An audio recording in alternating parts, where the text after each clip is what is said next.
Saya ingin mengungkapkan ini begini Bang ya. Saya ini belajar ilmu politik tuh dari tahun 78 ya. Nih EG tahu lah. Saya masuk UI itu tahun 78 sampai sekarang itu sebagai student of political science and international relations itu nggak ada itu dalam sejarah ya orang yang seperti Jokowi itu.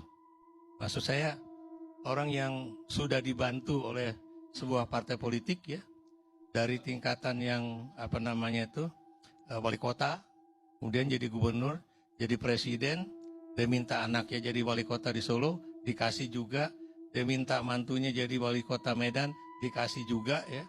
Tapi begitu di akhir masa jabatannya ya, itu kemudian dia malah bukan hanya tidak sejalan dengan partainya, tapi malah bertentangan dengan partainya ya.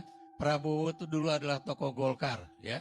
Wiranto dulu tokoh Golkar, yang namanya Surya Paloh juga tokoh Golkar ya, dan kemudian mereka keluar mendirikan partai. Apakah kemudian ada upaya dari tokoh-tokoh yang keluar dari partai Golkar itu kemudian untuk mendiskreditkan partai lamanya ya, atau partai Golkar ya, atau berupaya untuk menginjak-injak partai lamanya? Nggak ada Bang ya. Makanya saya bilang kasus Jokowi ini is very extraordinary ya, the only one maybe in the world ya, in the world. Mungkin disclaimer dulu, saya sekarang cucu sudah 3, anak 5. Ada pepatah Padang, teman Minang saya mengatakan bahwa kata orang Minang itu, orang yang punya anak itu hilang setengah akal, orang yang punya cucu hilang seluruh akalnya. Gitu. Ya.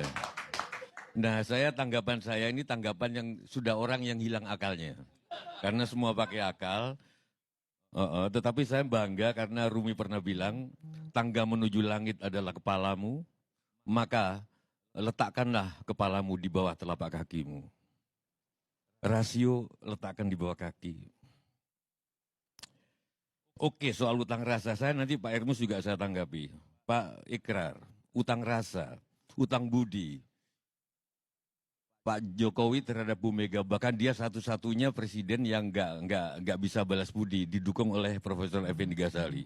Saya bukannya mau mendukung Jokowi, saya nggak ada urusan sama politik, karena siapapun presidennya saya nyari makan sendiri.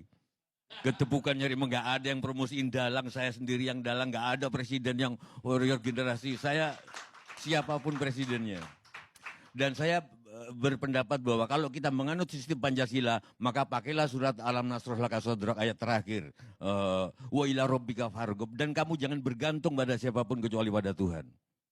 Saya tidak pernah berdoa agar Pak Karni ngundang saya supaya saya dapat duit. Saya cuma berdoa Tuhan, bahwa duitnya dari mana terserah kamu. Sore ini saya diundang, saya dapat duit. Saya nggak pernah tergantung. Baru cucu 3 udah bijak nih, apalagi cucu 6. Makanya. Nah, soal balas budi ternyata begini Pak Karni. Ini saya bukan menggibah Pak Jokowi ya. Sorry, saya nggak ada urusan sama Pak Jokowi, sama Bu Mega. Tapi orang yang dibudiin dan jadi, kemungkinan dia memang punya potensi untuk jadi. PDI bisa aja memilih wali kota manapun waktu itu. Mungkin karena kepentingan yang dibilang oleh saudara namamu? Boni Hargen, bahwa dia personifikasi dari akar rumput. Setidaknya dicitrakan sebagai tukang kayu, carpenter, oke?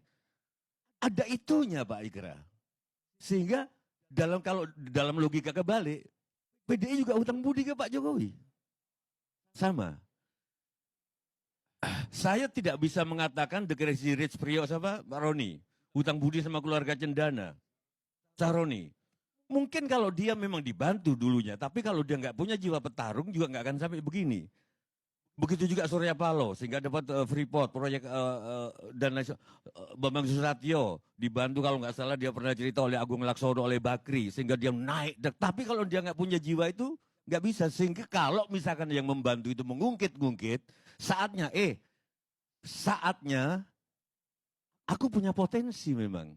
Bantuanmu adalah lantaran dari Tuhan yang diberikan, bukan karena satu-satunya, karena aku memang punya potensi. Dengan segala hormat kepada Bahlil itu susah waktu kecilnya. Bahkan dihina-dina, kurang makan, jiwa petarungnya ada apapun. Bukan soal dokternya. Jadi kalaupun dia dibantu oleh seseorang untuk naik, dia punya jiwa petarung itu. Bijak nggak Pak Karni? Ini cucu 3, baru kalau 6, baru cucu 6 gitu.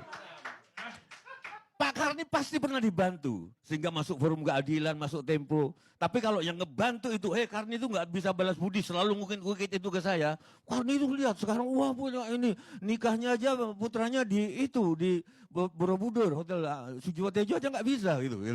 Nah, kalau aku punya ketemu orang kayak gitu Mas Gerar, oh kalau gitu saatnya Pak Karni bisa melupakan Anda. Karena Anda mengungkit-ungkit terus. Mungkin itu yang terjadi.